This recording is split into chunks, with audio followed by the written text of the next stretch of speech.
Alright, let's talk about Hiraku. This poor guy is 39, fighting cancer, and honestly, life has been dunking on him since day one. Like, if bad luck was an Olympic sport, Hiraku would be Michael Phelps with gold medals stacked to the ceiling. One day, his heart monitor flatlines and boom, he dies. Or, as gamers would say, GG go next. But plot twist, he doesn't just vanish into the void, he wakes up in some mysterious place. At first he thinks, cool heaven, finally. But nope. A literal god shows up, and not the scary thunderbolt-throwing kind. This god is actually kind of chill. The god's like, hey man, sorry about your trash first life, my bad. Wanna re-roll? You get a new body, healthy and strong this time. And then, like a genie with good customer service, the god says, I'll even grant you one wish, anything you want. Now, if it were me, I'd be like, give me Goku-level powers, a mansion, and maybe throw in a Netflix subscription while you're at it. But Hiraku? Nah, this dude just says, I want to be a farmer. Even the god blinks like, wait, that's it? Farming? But Hiraku explains he once watched a farming show in the hospital and thought it looked cool. And hey, respect. So the god shrugs, grants the wish, and even throws in a bonus, the almighty farming tool. Think of it like a Minecraft mod. It can turn into hoes, shovels, axes, you name it. Only catch is it can't turn into fancy machines. No tractors, no Gundams, just farmer stuff. Then, boom, respawn. Hiraku wakes up in a forest, rocking a healthy, younger body, which sounds great except, he's also uglier than before. And to top it off, the god dressed him like he just lost a bet at the dollar store. But Hiraku's chill about it. Dude's just happy he can breathe without coughing. He tests the tool, summons a hoe, and discovers he can dig all day without getting tired, which, by the way, is the dream. Like, imagine going to the gym and never getting sore. That's cheat codes right there. But survival is the real priority. First, he needs water. So he whips out the tool, turns it into a shovel, digs like he's auditioning for Minecraft speedruns, and boom, he finds water. Free well unlocked. Next, food. Weirdly, he doesn't even feel hungry. But he figures hunting will need to be part of the plan later. For now, step 3, shelter. He chops down trees, makes neat blocks of lumber, and starts building a hut. Except, turns out, building is way harder than he thought. It's not just stacking logs. There's design, stability, layout. It's basically an episode of DIY disasters. And while he's stressing over floor plans, the sun decides to peace out. Now he's stuck in the dark with no light. He tries to summon a flashlight, but nope, not a farming tool. He does get a magnifying glass, but that's useless at night, so, plan B. He hollows out a tree, crawls inside, and calls it a night. Not exactly 5 They were dealing with injections and medicine, not whatever you were imagining. He passes the time making furniture out of wood. And shockingly, it turns out good. Like, man's about to open his own fantasy, IKEA. The next morning, Hiraku is feeling motivated. He clears out all the trees and bushes on his land so he can start farming like he always dreamed. But just as he's about to begin, surprise! A rabbit monster charges at him with murder in its eyes. Luckily, Hiraku's packing the almighty farming tool. One swing to the head and the rabbit is down, just like that. Now Hiraku's got lunch sorted. Rabbit stew. After that, he builds a toilet. At first, it's just a hole in the ground with zero privacy, but hey, this man's civilized, so he adds some walls. Boom. Fantasy world bathroom unlocked. The rest of the day he spends cultivating land for crops. By sunset, he's feeling pretty good about his progress. Only problem? No seeds, which means no actual plants. So he decides to sleep and head into the forest tomorrow to hunt for seeds or fruit. But when he wakes up, plot twist. Plants are already sprouting on his field, and he never even planted anything. Looks like the almighty farming tool has some hidden cheat codes. The tool works by him imagining whatever he wants to cultivate, and then the seeds are sown into the ground automatically. To protect his growing crops, he builds a fence. Then he waters the plants daily, and they grow crazy fast. He has no idea what they are yet, but he's hoping it's something edible and not like fantasy poison ivy. A few days of grinding later, Hiraku actually finishes a log house. Halfway through, he's too tired to lift the roof logs, so he just digs into the ground a little to make extra space. Genius move, honestly. While doing his daily chores, Hiraku spots 2 giant dogs. At first, he thinks they're hostile. But nope, they're actually friendly, just hungry and rough looking. He feeds them, and they immediately stick around. One has a big belly, so Hiraku figures she's either pregnant or just rocking the fantasy dog version of a dad bod. Turns out she's pregnant. She makes a poopy face, which apparently is dog language for, I'm about to give birth. Hiraku panics because, surprise surprise, he's never watched an Animal Planet documentary in his life. He sets them up in his log house and gives them privacy while he crashes in his tree hole. The next morning, he checks back and, yep, puppies. And they're adorable. Hiraku thought the dogs would leave after, but nope. They've adopted his home as their own, so, like a true pet dad, he builds a bigger house for himself and leaves the log cabin to the dogs. Soon after, his crops are ready to harvest, and they turn out to be tomatoes. Actual, juicy tomatoes. Hiraku tastes them and confirms, yup, real tomatoes. Congratulations, he's now an official farmer. The dogs get names too. The male is Kuro, the female is Yuki. Meanwhile, up in the heavens, the god who sent him here is watching like, wait, did I just drop this guy into the most dangerous forest? Oh no, that's the forest of death. But the rules say the god can't interfere, so he figures Hiraku's doomed. Joke's on him, Hiraku is thriving. Thanks to the almighty farming tool, he can literally imagine what he wants to grow, and the seeds auto-plant.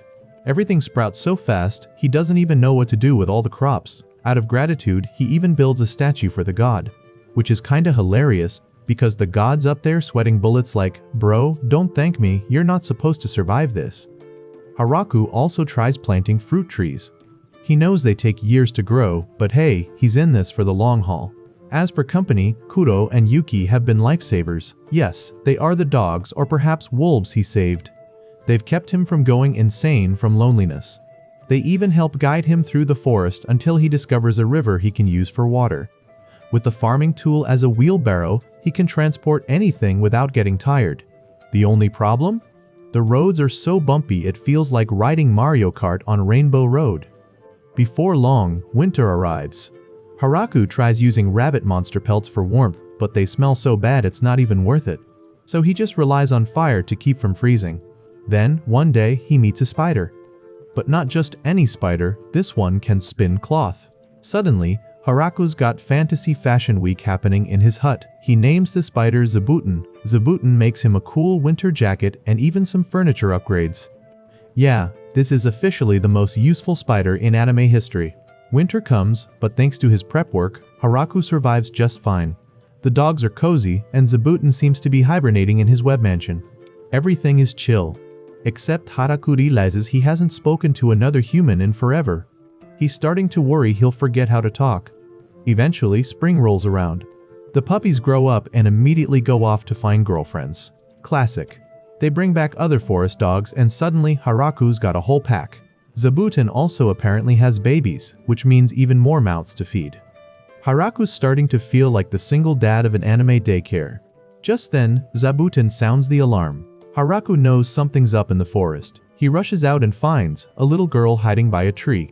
She sees him and yells for help. He runs over to check on her, but the moment he gets close, bam, she bites his neck. Now, normal people would panic, but Hiraku?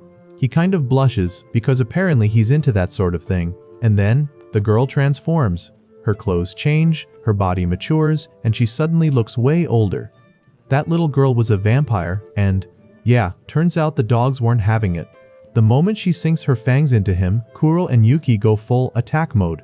But before things turn into a Twilight vs. Kujo crossover, Hiraku tells them to stop. The girl explains herself. Apparently, she bit him because it's the only way for her to recover her strength. Also, she was originally fighting one of the dogs because she thought she could take them on. Big mistake. Rookie move. Hiraku realizes she's not dangerous and even offers her more of his blood. My guy, already down bad for the vampire girl, he brings her back to the farm and she's stunned by all the crops. She tries a tomato and is like, wow, this slaps. The rest of the day they bond, and for Hiraku, this is huge. It's his first actual human interaction since reincarnating. By nightfall, she finally introduces herself. Her name is Lucy, and yeah, she's a vampire. She explains she came to the forest to research medicinal herbs, but nobles came after her to steal her work, so she ran here to hide. She even pulls up some kind of glowing panel, confirming, yep, magic exists in this world. And then Hiraku, in the most anime protagonist move ever, just straight up proposes. Zero hesitation. He's like, stay with me forever. Remember, this guy originally wanted peace and solitude, but now he's trying to lock down a vampire wife after knowing her for one day. Bold move, champ. Lucy blushes, thinks it over, and says yes, mostly because she has nowhere else to go. Congrats, Hiraku, you speedran marriage. The next morning, they come out of the cabin after what I'll politely call a rough night together. Lucy, sorry Lou, now asks what they're doing today. Hiraku says he wants to check on the fruit trees. Lou agrees, but wants to freshen up first. Vampire skincare routine, you know how it is.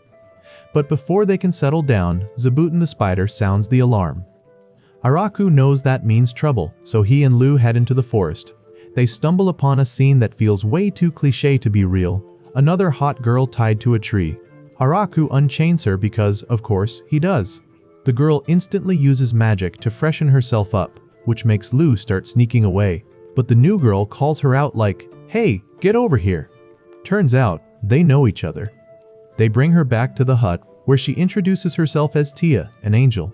And not the pure, glowing kind either. These angels are more like warrior types. She's shocked when Lou calls Hiraku her husband, and Hiraku blushes so hard he almost passes out. Tia explains why she was chasing Lou. Apparently, Lou has a massive bounty on her head for, blowing stuff up. Back in the day, she'd spend all her time making weird medicine, and if anyone annoyed her, boom, kaboom, things went flying. Classic mad scientist energy. The nobles finally got sick of it and put a price on her head. Lou admits she might have gone a little overboard, but hearing Tia spell it out still stings. Hiraku just watches like, yep, that's my wife, chaotic energy and all. Lou then asks Tia to join them in the forest. After some hesitation, Tia agrees. She checks out the farm and even meets Zabutin, but she is not a fan of spiders. Sorry Zabutin, not everyone appreciates your silk drip. Still, Tia pitches in with the farm work. After harvesting all day, she's exhausted, but she and Lou just wave their hands, use magic, and instantly clean themselves up. Meanwhile, Hiraku's like, man, I want DLC like that. Later, he gives Tia one of his strawberries, and she's blown away by the taste. Farming, she realizes, is actually fulfilling. She decides to stay. Over the next days, she helps out more and more, even suggesting they expand and plant more strawberries. Hiraku shoots that idea down, saying they don't have the manpower to handle that many crops. Tia suggests bringing in more help, but Hiraku's cautious. He doesn't want to farm more than they can eat. While they're debating this, Hiraku runs into even more of Kuro and Yuki's grandpuppies. Yup. So, remember Kuro and Yuki's puppies? Yeah, now their puppies went and had puppies of their own. We've officially entered the grandpuppy era. It's like a multi-generational dog dynasty out here. Zabutin's spider kids multiplied too, but half of them pulled a leaving the nest moment and went to find a better life elsewhere. The other half stayed, probably because rent is free on Hiraku's farm. Then Tia drops some news. She says she's gotta leave for a bit on some mysterious angel journey. Hiraku instantly panics like, don't tell me you're ditching me too, but Tia reassures him she'll be back. And, true to her word, she returns a couple days later with a squad of elf girls. Yup, she brought guests. The leader introduces herself as Lee, and all of them have names that sound super similar because, well, they're basically one big extended family. Their backstory? Tragic. Their northern village got wiped out, their race got scattered, and now they're just trying to find a safe place to live and rebuild. If they don't, elves might go extinct. That's heavy. They beg Hiraku to let them stay. Hiraku thinks about it for a moment and agrees, but with one condition: everyone has to get along. The elves nod, but then Lou shows them Zabutin the spider, and the elves just drop like flies. Instant fainting. Can't really blame them though. Giant spiders aren't exactly welcome wagon material. Since the household population keeps growing, Hiraku decides it's time for renovations. He builds one big communal house for the 7 elves, plus a toilet and a garbage disposal. Priorities, my man. The elves help out, and in about 10 days, everything is complete. Hiraku looks around at everyone eating together and hopes this farm becomes a safe haven for all species. The elves settle in quickly, start helping with crops, and even experiment with the food. One day, while working with Lee, Hiraku learns something surprising. She eats meat and uses fire. Hiraku is stunned because he thought elves were supposed to be tree-hugging vegetarians who sing to birds like Disney princesses. Lee shuts that down real quick, telling him if he keeps thinking elves are just gentle forest dwellers, he won't last long in this world. Ouch. Reality check received. The next day, Zabuton shows Hiraku a giant queen bee she caught. At first, Hiraku thinks she's gonna eat it, but nope, she wants to keep it as a pet. Hiraku's like, sure, why not, and builds a little bee house. The queen is massive, but her worker bees are normal sized. Welcome to the farm, new tenants. Later, Hiraku starts digging a reservoir, but the challenge is bringing in water. Lee suggests building a pipe system from the river. The whole gang goes into Minecraft creative mode and gets it done. Water starts flowing, and along with it come some fish. Hiraku grills them up for lunch, but Lou and Tia hesitate because the fish are apparently from the terrifying Forest of Death. They're like, you first. Hiraku takes a bite, says it's delicious, and after that everyone digs in. They catch a ton more, salt them, and stash them away in the pantry. With the reservoir done, Hiraku decides to take things up a notch: rice paddies. He digs plots, fills them with water, and the elves help plant every stalk. Surprisingly, the rice grows super fast. Soon, it's harvest time. They cut it, stack it, and then comes the hard part, threshing. It's sweaty, exhausting work. Lou and Tia watch and go, this looks miserable. Is rice even worth it? But Hiraku insists it's worth every bit of effort. He cooks it up, shapes the rice into neat little rice balls, and proudly serves them. Lou and Tia take a bite and finally get it. Yup, totally worth it. So everyone tries Hiraku's rice balls, and of course, they're delicious. He even used that suspicious death forest fish as filling, and nobody died, so I'd say that's a win. The elves devour all of them, and even though Hiraku doesn't get many for himself, he's just happy they liked his cooking. Next time, maybe he'll try a spicy filling or go full Gordon Ramsay mode. The next day, after working at the rice paddy all day, everyone uses magic to clean themselves up. Hiraku, meanwhile, is just standing there like the one kid without a pool in the summer, so he decides, you know what? I'll build us a bath. Sounds simple, right? He's already got a waterway, so it shouldn't be hard. But halfway through he realizes, wait, where's all this dirty bathwater supposed to go? He's not about to dump it back in the river. This man respects the environment more than most corporations. Luckily, Tia swoops in with the big brain idea, cleaner slimes. They'll eat all the dirt out of the water and purify it. Plus, they can double as bathroom janitors. Boom, 2 birds, 1 slime. By the end of the day, the bathhouse is complete. Hiraku strips down to test it, and of course, all the girls jump in with him. Hiraku's living the dream every lonely anime fan has at least once imagined, so he just shuts up and enjoys the moment. The next day, Lee brings in even more elves from her village. They ask if they can stay too, and Hiraku's like, yeah, sure, why not? What's one more species in my growing fantasy farm? Lee's over the moon because it means her people can finally start repopulating. Hiraku quietly wonders how, since they're all girls, but decides to just not ask questions. Meanwhile, Kuro, the wolf, is watching this harem expansion and remembering how miserable life used to be before Hiraku saved his family. Fun fact, Kuro's species are actually inferno wolves, aka terrifying monsters, but since they're chill with Hiraku, he doesn't really care. A couple days later, the elves' new house is done. Actually, scratch that. It's a straight-up mansion, complete with rooms for everyone and the best one reserved for Hiraku, since he's the founder. The girls give him a full tour, and he's loving it until he finds a locked room with 2 beds joined together. He slowly shuts the door like, nope, not gonna ask. To top it all off, he even adds statues of Kuro and Yuki in front of the house for style points. Next day, Hiraku decides it's curry night. He picks fresh ingredients with Tia and Lou, but they ditch him halfway, saying making curry from scratch is too much work. Hiraku ends up cooking alone until Lee shows up to help. Together, they get the curry going, but then Hiraku remembers he forgot the naan. He debates rice, but cravings win, so naan it is. Even though it's extra work, he hustles, and by sunset, dinner is ready. The curry and naan are such a hit that everyone praises him like he's the fantasy Gordon Ramsay. Winter creeps in, so they start prepping, salting meat, storing veggies, and smoking food with magic flames. Hiraku tries to use magic too, fails miserably, and sulks. But Lee cheers him up, telling him he's actually the most impressive of them all because he survived this deadly forest on pure skill and farming. That pep talk hits home, and Hiraku realizes he does matter to the group. Once the snow starts piling up, outdoor work stops, so Hiraku invents board games to pass the time. chess, Ma Jang, reverse-eye, you name it. Lu thinks reverse-eye looks easy, but Tia calls her out, saying strategy is what actually wins. Suddenly, it's game on. They start trash-talking like it's an esports final.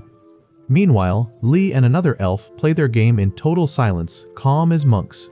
Out of nowhere, Kuro gives Lee a pro tip, and Hiraku is stunned that the wolf actually knows board games. Eventually, the games get boring, so Hiraku builds a makeshift bowling set. He tries to show off but misses a couple pins. Still, everyone's having fun, and soon the whole crew spends the winter indoors playing games and just vibing together. But winter doesn't last forever. Before they know it, spring arrives, and one morning, Hiraku and the girls step outside to figure out what's next on today's farming adventure. So, just when things are chill and peaceful, Zabuton the giant spider suddenly sounds the alarm. And listen, if your house spider ever starts screaming, you know something's about to go down. Everyone rushes to the scene and sees a massive wyvern heading straight toward them. That's basically a dragon with fewer sponsorship deals. Lee and the elves sprint to the crop fields to save as much as they can, while Tia and Lu freeze up because, let's be real, what exactly are you supposed to do when a flying lizard tank with wings comes knocking? They know they can't break through its barrier. Meanwhile, Hiraku is just standing there, brain buffering, thinking, do we run? Do we hide? Do we plant more radishes? But he quickly realizes running won't work because, you know, the wyvern has this little thing called wings. Finally, he does what any anime main character would do. He pulls out his legendary farming tool, and right in front of everyone, it transforms into a spear. Not just any spear. This thing looks like it was stolen straight out of Final Fantasy. Without hesitation, Hiraku chucks it like he's auditioning for the Olympics, and bam, one throw, one kill. The spear shatters the wyvern's barrier and drops it instantly. Tia and Liu are left staring like they just saw their quiet farmer neighbor turn into Kratos. After the fires are put out, Hiraku takes one look at the wyvern's corpse and asks the most important anime farmer question ever. So, can we eat this? Turns out, wyvern meat is a delicacy. And, surprise surprise, it's not chewy at all. It's actually tender, juicy, and apparently 5-star restaurant quality. Lu is amazed, and between bites, she reminds Tia about that insane spear throw. Then she asks, hey, could you even block that if he went full power on you? Tia just laughs nervously and says nope, she'd be skewered like a kebab. Meanwhile, in the Demon Kingdom, word of this one-shot wyvern kill spreads fast. Basil, one of the 4 demon generals, tells his buddies Randon and Grath about it. Both are shocked, but Randon straight up nopes out. He's like, yeah, I value my life, so I quit, and walks away from the meeting like a man who just left a toxic group chat. Back in the forest, Hiraku remembers something crucial. They've got meat, they've got bread, but you know what's missing? Wine. Because what's a fantasy village without a little happy juice? He grabs grapes, has the girls stomp on them old school style, and by the end of the day, they've got 16 barrels of grape juice ready to ferment. Not bad for a guy who started with a hoe. Cut to the divine realm, where the god who dropped Hiraku into this death forest is getting chewed out by his daughter, the goddess of agriculture. She's basically yelling, Dad, you had one job, and you gave this man a replica of the Holy Lance? She's especially mad because the lance can literally drain Hiraku's life force if he uses it too much. But the god just shrugs and says, relax, I gave him an overpowered body with regeneration. He'll be fine. She doesn't buy it and punishes him by making him stand in the corner for 300 years. Honestly, that's harsher than most anime parents ever get. Back in the forest again, Zabuton raises another alarm and they find a girl tied to a tree. Turns out, it's Lu's sister Flora. Since Lu married Hiraku, that technically makes Flora his sister-in-law, and Hiraku immediately welcomes her with food, because that's how you solve every problem in anime. But Flora doesn't come alone. A month later, she rolls back into town with a whole army of maids, complete with cows. Hiraku is thrilled because cows mean butter and cheese. Honestly, this man is building a medieval Costco. Tia starts feeling left out since everyone else is bringing their own +1s, so she goes out and comes back with angels and lizard men. Oh, and a chicken. And Hiraku's like, forget the angels, did you just say eggs? Roles are assigned pretty quickly. Angels handle security, lizard men do heavy lifting, and the chicken, well, it's probably the most valuable member of the crew. So now we've got lizard men moving in, and their leader is Daga. The only reason anyone can tell him apart from the rest is because Hiraku tied a scarf on his arm. Otherwise, it's like trying to play Where's Waldo with a bunch of buff reptiles. Not long after, Lee shows up again with, you guessed it, more elves. But Hiraku notices something weird. Among all the new arrivals, there's not a single dude, just elf women. Naturally, he asks about it, and Lee casually drops the bomb that, yeah, not many male elves survived. But it's fine, they'll just make more eventually. Hiraku, not wanting to get dragged into elf biology class, just gives her a thumbs up and walks away like, yup, none of my business. At this point, his little farm has officially leveled up into a full-blown village. And because every good anime settlement needs a name, Hiraku calls it the Great Tree Village and crowns himself mayor. That night, they throw a massive party dancing, singing old-timey songs, basically medieval karaoke night. The very next day, though, things get serious. An angel tells Hiraku that a messenger from the demon army has arrived, and who walks in? None other than Basil. The guy wants to discuss their settlement. Hiraku realizes this is his first big mayor move, so he steps up like a true politician, except instead of empty promises, he actually negotiates. Basil starts off nice, even offers a gift, but Hiraku remembers what Lu once told him, that all this land technically belongs to the Demon King. So he's like, okay, if the Demon King's got a problem, we'll pay a 10% tax, but only from the crops, not the animals. Basil freezes, absolutely shook at how low that number is. Hiraku wonders if he undershot it, but Basil immediately agrees, probably sweating bullets. After signing the paperwork, Basil leaves and Hiraku asks the girls how he did.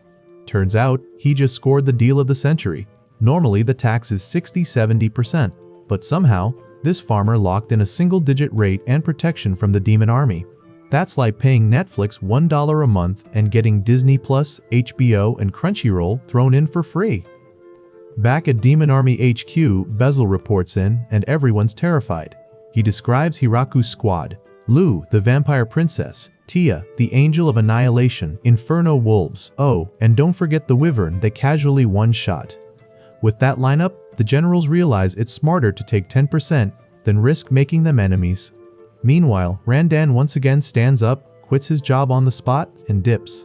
The very next day, the village gets yet another VIP guest. This time, it's Drime, the Lord of Dragons. His servant shows up with a gift, a shiny new sword, and says Drime's lair is just south of here, not exactly next door, but close enough to drop by for snacks. Drime then transforms into his human form, introduces himself, and joins them inside for drinks. Big mistake. This dragon downs wine like it's Gatorade after gym class, gets absolutely plastered, and shouts that he's never going back home, he's staying here forever. His poor servant has to remind him that crashing at Hiraku's place long-term would basically turn him into the world's most annoying roommate. So Drime sobers up a little and flies home at the end of the night. The following day, Hiraku reflects on the visit. As fun as it was, he doesn't like the idea of random guests just showing up and crashing the party. So he decides they'll build a proper guest house, big enough to fit around 30 people. Basically an Airbnb, but for dragons, demons, and whoever else wants to drop by. Alright, quick pause. You know what this picture means? It's my turn to shamelessly beg you to subscribe and comment. If you're enjoying this so far, hit that subscribe button and drop a comment. Tell me what you think about the story, the video, or just roast my narration. Your call. I don't care if there's 0, 1, or 2 comments. Don't just scroll past and act shy. Rate the silence and drop your thoughts. So construction on the guest house kicks off, and the crew also whips up a new system for visitors. Zabutin the spider gets the honor of bell duty, ring the bell if it's friendly guests, smash a slab if it's enemies. On top of that, they form a welcoming committee whose official job is greeting people. Yep, we're at that part of the anime where even the introverts get roped into customer service. Not long after, the guest house is ready, and boom, first visitors. This time, it's a squad of beastmen. Lu goes out to greet them, but she instantly gets red flag vibes. She can sense some of them hiding in the woods. Their leader, Garf, quickly apologizes like, oh yeah, those guys just followed us without permission. Lu lets it slide but tells them to be careful, basically mom voice activated. Inside, the beastmen are blown away by how fancy the guest house looks, but the girls still don't trust them. First off, no greeting gift. Big cultural no-no. Second, the whole, we had dudes hiding in the forest thing, so to play it safe, they purposely serve them a bargain bin meal. Hiraku feels guilty, but hey, better safe than sorry. Later, plot twist, the beastmen weren't shady at all, they just wanted to discuss trade. Their village doesn't care about normal economics, they're more into physical exchanges, like paints, silverware, and glassware. Hiraku's eyes light up like a kid in an IKEA, and he instantly says, "I'll buy everything." They seal the deal, and Hiraku even offers wine transport for a single barrel. Pretty solid trade. Since Hiraku can't go himself, Tia volunteers to head over. A few days later, she returns with Drime the dragon tagging along, casually announcing that the trade was a success. But she adds something extra. The Beastmen mayor asked if some of their people could move into the Great Tree Village. Hiraku thinks about it. Extra workers sound nice, so he agrees. Then Tia reveals the catch. It's 20 teenage girls. Hiraku freezes. Their village is already like 95% women, and if this keeps up, they're basically building an idol group instead of a society. So he puts his foot down, only if you send at least 2 guys. When the Beastmen finally arrive, their leader turns out to be a nervous teen girl named Sina. She straight up tells Hiraku, "You can use me however you like, just don't abandon me." Hiraku, being the wholesome farmer mayor he is, reassures her with kindness, and she relaxes. Then comes the reveal of the 2 young men he requested, and they're 11. Hiraku's like, well, they're kids, but I guess they're literally the future now. The Beastmen expected to be treated badly, but instead, the Great Tree Village shows nothing but kindness. Slowly, they start to feel at home, even if it's going to take time to get used to living in such a mixed crowd. One day, while Hiraku's watching the Beast kids play, the ground shakes like it's boss battle time. An angel swoops down and explains it's a bear and a giant viper fighting it out nearby. The angel asks if they should interfere or just spectate, while Hiraku's brain is locked on one thought. Do they taste good? He gets flown over, takes one look at the chaos, and bam, single spear strike, both beasts down instantly. The angels are left stunned, like they just watched someone one-shot a raid boss with a rusty spoon. They haul the carcasses back, and lunch is served. The viper meat tastes like chicken tenders, which immediately sends Hiraku down the rabbit hole of making dipping sauce. He whips up mayonnaise on the spot, Flora tries it, and boom, instant approval. Then, Hiraku moves on to his next cooking side quest, miso. He and Flora prep the batch, roll it into balls, and store it away to ferment for months. Anime time-skip cooking at its finest. But before Hiraku can even admire his future miso stash, Lou shows up with more guests, elder dwarves led by a rough-looking guy named Donovan. They heard about Great Tree Village's wine and came sniffing around for a taste. Hiraku's cool with sharing, but Lou slams on the brakes saying, "We don't just give wine away for free." Donovan admits they don't have money, but they can trade technology. Since Hiraku's got crops for days, the dwarves can teach them how to turn all that into alcohol. Hiraku takes a sip, almost gets knocked off his chair, and admits it's legit but way too strong for his lightweight human taste buds. Still, a deal's a deal, and just like that, the dwarves officially join the Great Tree Village. To celebrate, everyone throws a massive party. There's food, there's booze, there's elves, probably low-key planning future family trees now that more men are finally around. Hiraku's honestly just relieved that the population problem might solve itself. But then he casually asks Donovan, the dwarf leader, if any of the village ladies have caught his eye. Donovan just chuckles and drops the ultimate beard bomb. He only likes women with full, thick beards. And Hiraku? Man just sighs like, yep, I give up, but party vibes don't last forever. The very next day, Hiraku spots a huge dragon heading straight for the village. His first instinct? Spear first, questions later. But before he throws down, Drime steps in like, relax, I got this. Hiraku's cool with that. Until another dragon swoops in from the horizon. Now Hiraku's like, of course, can't even have one normal day. He chucks his spear, almost nails it, but the dragon dodges like it's playing Dark Souls. Just before round 2, Drime's servant yells, stop. That's his wife and daughter.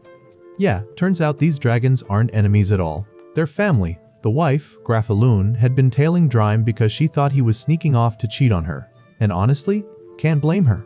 Dude was leaving in the middle of the night, raiding the treasury like a raccoon and showing up late smelling like booze.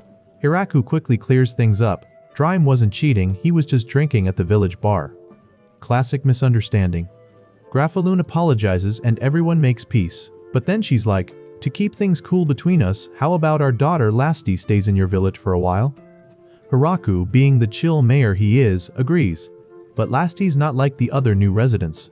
The villagers are kind of scared of her, you know, dragon heritage, big scary aura, that whole deal.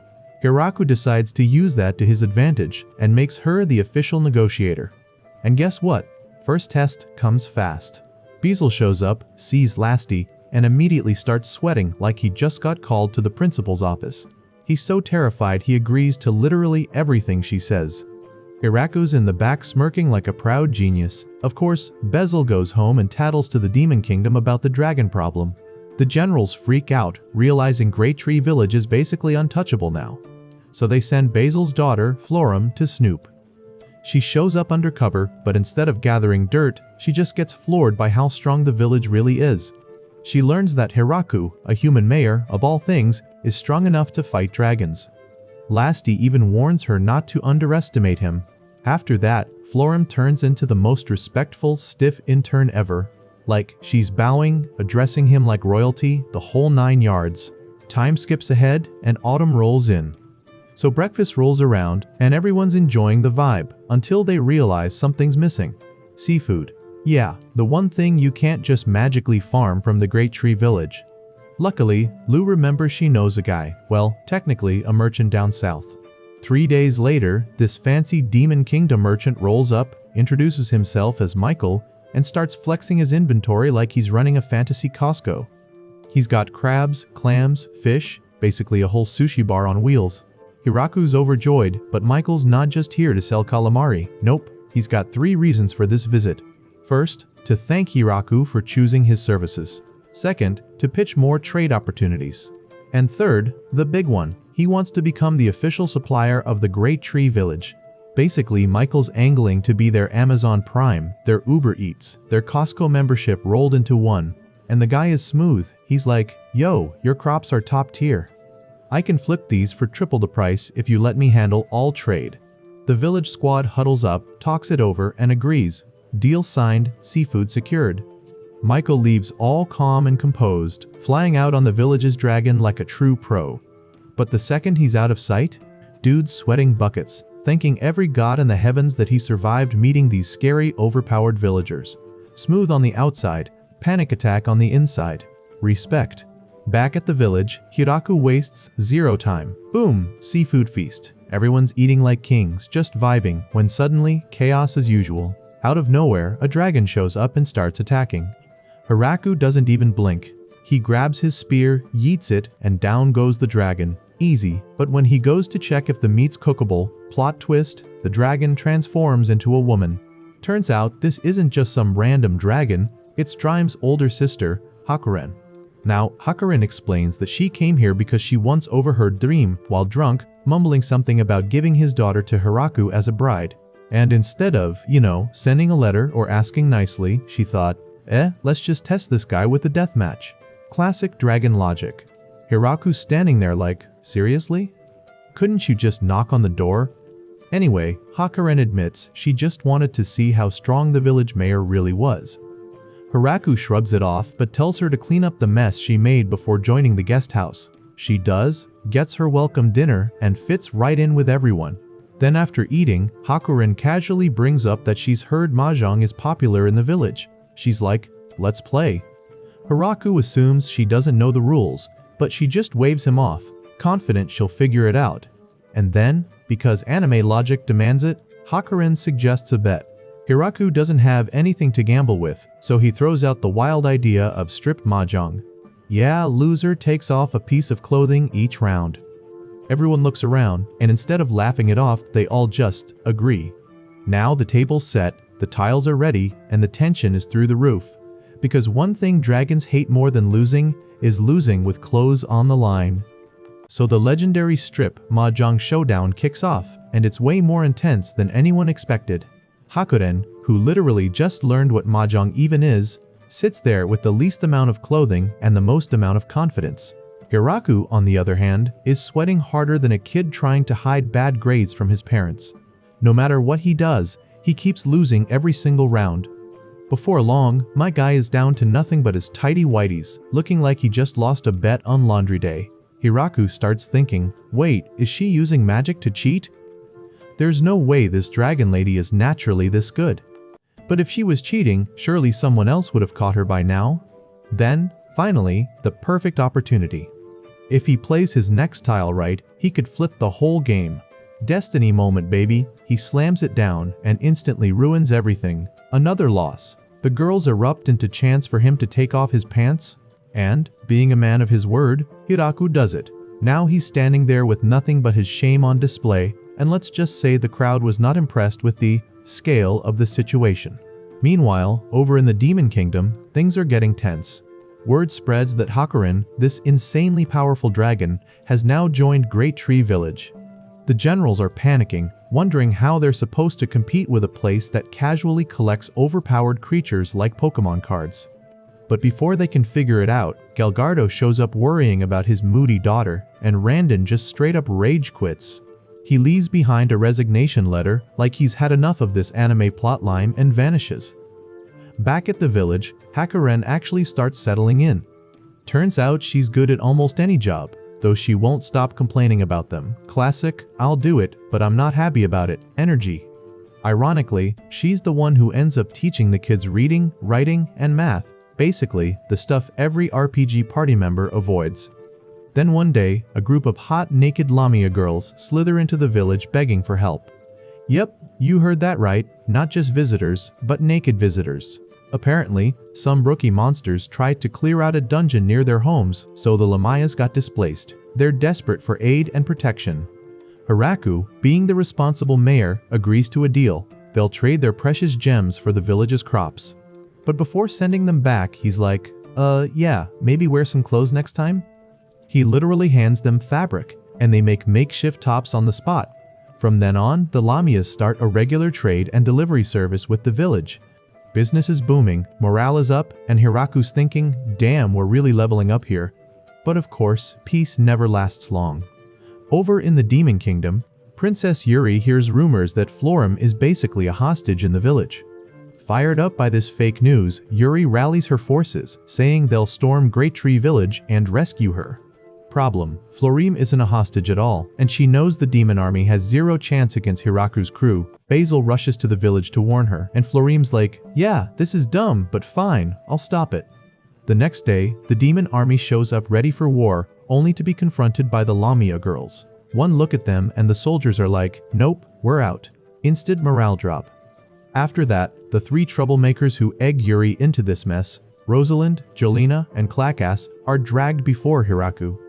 Right there, Florim declares she's staying in the village, working under Hiraku's command, and flat out tells him to dispose of the trio if they ever try anything again. The three freeze in pure terror. As for Princess Yuri, she lowers her head and admits defeat. She explains she's not here to stir up trouble, just to observe how life in this crazy overpowered village works. She even asks Hiraku to treat her like everyone else. So, her stay begins. The next day, Florim gives Yuri the grand tour. The princess is amazed by the crops, the harmony, and the peaceful life. But her noble entourage? Miserable. They hate living away from luxury. That night, they try to escape, but the wolves and spiders are already on guard, blocking every path like it's an unskippable boss fight.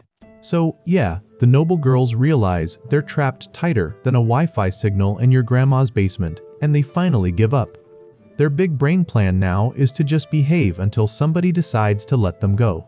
Meanwhile, Princess Yuri is still on her wholesome village tour with Florim, and honestly, she starts feeling like an absolute clown.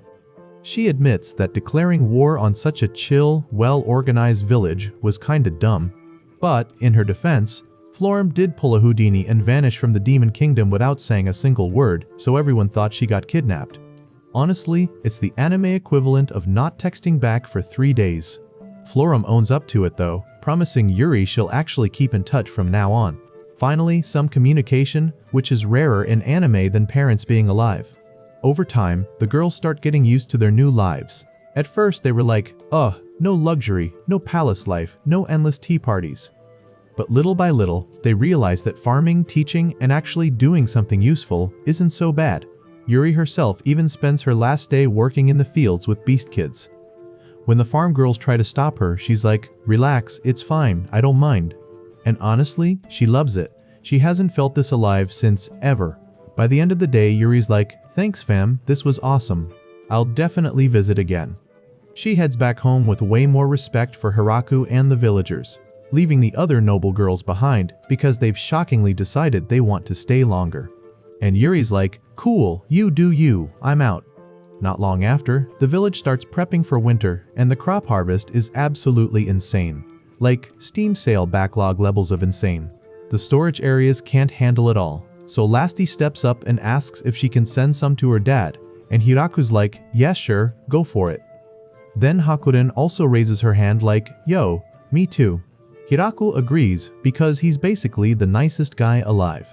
Hakuren goes out, does her thing, but when she comes back, plot twist, she's not alone. She brings along mountain elves. Their leader, Ya, explains that their food supply ran out and life up in the mountains got rough, so they're hoping to join the village. Hiraku, being Hiraku, immediately agrees and even promises them proper housing. Ya, completely overwhelmed, is ready to sleep on the floor if she has to, but Hiraku's like, "Nope, not happening. You're getting actual accommodations." Ya becomes super determined to repay him, but yeah, she's basically the anime definition of a fails every side quest but tries really hard character. Every attempt she makes to help just causes chaos. One day though, while Hiraku casually mentions needing clay, Ya disappears into the forest and comes back like, "Tada, I found clay." And Hiraku is genuinely impressed for once, but here's the kicker. While searching, she also discovers a dungeon. And not the fun RPG kind where you grind XP, but something weird and dangerous.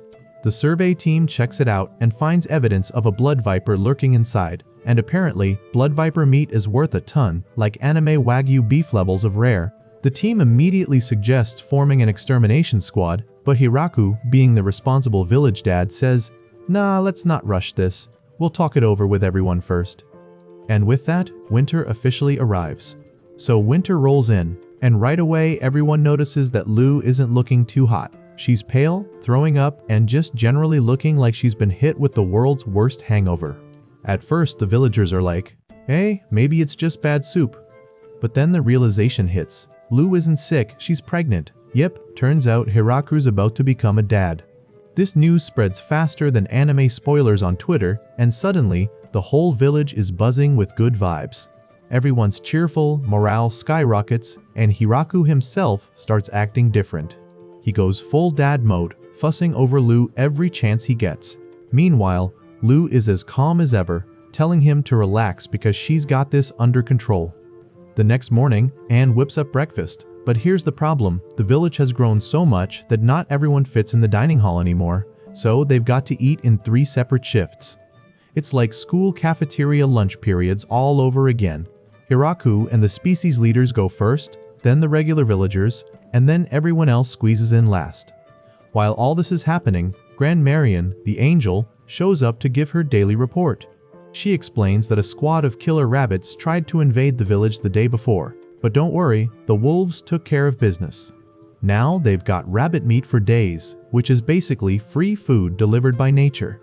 Hiraku can't help but notice though, that angels are weirdly consistent, they're ultra disciplined when working, but the second the job's done, boom, straight to lazy mode. It's like watching someone clock out of retail.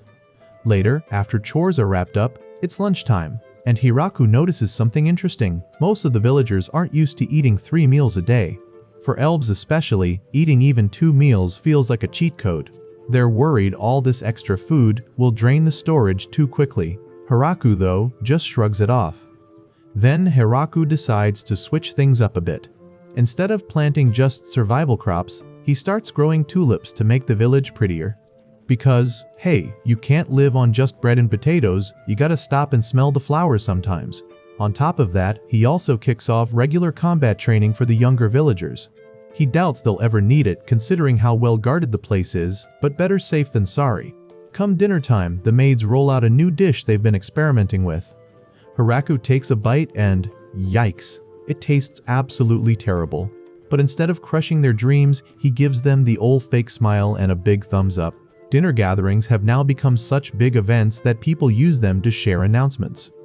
That evening, Florim steps up and tells Hiraku that Princess Yuri sent a letter. In it, Yuri asks for more apples and clothing made from Zabutan's soft cloth. Meanwhile, the dwarves are knee-deep in booze making. They explain they need 3 times more grapes to really take their alcohol game to the next level. Hiraku heads to the fields to brainstorm solutions, but before he can figure it out, Sina rushes up with urgent news. Apparently, a strange man has just appeared in the village. Hiraku races over, only to find this dude bowing in front of the statues he made of the gods, and that's where things get interesting. What really shocked Hiraku was how this random guy even made it into the village without anyone noticing. But before Hiraku could figure it out, Lu stepped closer, got a good look at his face, and just froze. She recognized him instantly. Turns out, this wasn't just some random visitor. This was Vargreif, the actual progenitor of the vampires. Vargreif greeted Lu like an old friend, and Hiraku, being the polite host he is, escorted him over to the guest house. Once seated, Vargreif explained why he suddenly dropped in. He had heard rumors that Lu was pregnant and just had to see it with his own eyes. At first, he couldn't believe she would settle down with a human and start a family, but now that he saw her glowing, he realized he'd been wrong. Hiraku, curious as always, asked Lu what Vargreif meant when he called himself progenitor. Lu explained, "It's kind of like being the grandfather of all vampires." Vargreif added that he's over 4,000 years old. And his secret to surviving that long? Memory resets. He literally deletes chunks of his own memories to make space, keeping only the essentials like his name, powers, and greatest hits. Hiraku thought that sounded terrifying, like accidentally wiping your whole Google Drive. But Vargreif reassured him that you get used to it after a few centuries. Then Vargreif admitted why he really bowed earlier. He said he felt something divine coming from the village, and without realizing it, he dropped to his knees in front of Hiraku's statues. He even confessed he had seen God once before, but since he wiped so much of his memory, he couldn't recall what God looked like anymore. Still, when he saw Hiraku's statue, he was certain that was it. At that point, Hiraku knew what Vargreif wanted. He wanted the statue, but Hiraku had to say no. It wasn't just his, it belonged to the whole village. Vargreif looked crushed, like a kid who just got told there's no ice cream left. So Hiraku quickly added that he could make him a new one. Vargreif lit up instantly, and by the end of the day, Hiraku crafted a fresh statue just for him. When Vargreif asked how much he owed, Hiraku refused payment. He said taking money would basically mean putting a price tag on God, and that just didn't sit right with him. Instead, he told Vargreif to treat it as a gift. Vargreif gratefully accepted and headed back to his palace with the statue. When he returned, his servants unveiled it and were blown away. They called it a masterpiece and suggested spreading Hiraku's name far and wide. But Vargreif shook his head, saying the craftsman wasn't interested in fame. He preferred peace and quiet. Instead, he ordered all vampires to quietly respect Hiraku and his village. And, as a bonus gift to celebrate Lu's pregnancy, he even sent them a piano. Yep, a whole piano. The villagers were thrilled, and suddenly everyone wanted a turn at playing it, even though none of them knew a single note. And so, episode 12 wraps up on a peaceful note. Life in the village flowed smoothly, with everyone doting on Lu during her pregnancy, even though she kept telling them to chill out because she was fine. The only thing actually bothering her? The fact she couldn't drink alcohol anymore. The villagers all gathered around Hiraku, dead serious, and were like, "Yo, maybe we should just sell all the alcohol in the village so Lu doesn't feel bad watching us drink." I mean, these people were ready to throw away happy hour for good. But Hiraku, being the voice of reason, was like, "Guys, chill, you're overreacting. One day, you're gonna regret selling off the booze like it's a Steam sale, just bury it underground for now, and when Lu's ready, boom, instant party." And surprisingly, everyone thought, yeah, that's actually genius. Meanwhile, out on the farm, the dwarves were looking kinda depressed. They thought their drinks had suddenly flopped like a bad Netflix original. But Hiraku explained, "Nah bros, it's not you. The villagers just stopped drinking to support Lu." And honestly, that touched the dwarves so much that they were like, "Bet, now we're gonna work even harder." The very next day, villagers pulled a full-on baby shower before baby showers were even a thing. They came to Lu with food, clothes, and baby gifts like it was Christmas. And then plot twist. Lu realized her water broke. Everyone panicked, rushing for hot water and towels like they were speedrunning a side quest. Hiraku, though? Man dipped. He straight up said, "Nope, I'm out," and went to sleep outside in his old tree hole like he was rage-quitting reality. Next morning, he walked back in, and there was Lu holding their newborn son. Cue emotional anime music. Hiraku held his baby for the first time, and they named him Alfred. Lu's idea, not his. A week later, Hiraku got all reflective like he was writing in his diary. "Wow, look how far we've come. From lonely Isekai dude to dad with a whole village squad." Then, Hiraku got extra ambitious. He invented currency for the village. He pulled out a shiny silver coin like he was about to start a gacha game and said, "This is money now." Everyone loved it and started trading coins for stuff, furniture, clothes, weapons, you name it. But then one of the Beast Girls tried buying a baby for a single coin, and instead of saying no like a normal person, Hiraku was like, "You know what, you can be mayor for a day." Bro basically invented Monopoly but forgot the rulebook. Not long after, the whole village threw a huge feast to celebrate Alfred's birth. Food, drinks, good vibes, big anime festival energy. Hiraku looked at the giant wine barrel and joked, "Can't wait till I drink with my son one day." Which, let's be real, is peak dad energy.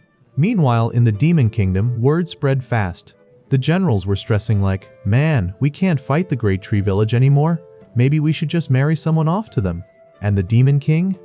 He immediately blew up like, "Ain't no way you're marrying off Yuri to that village."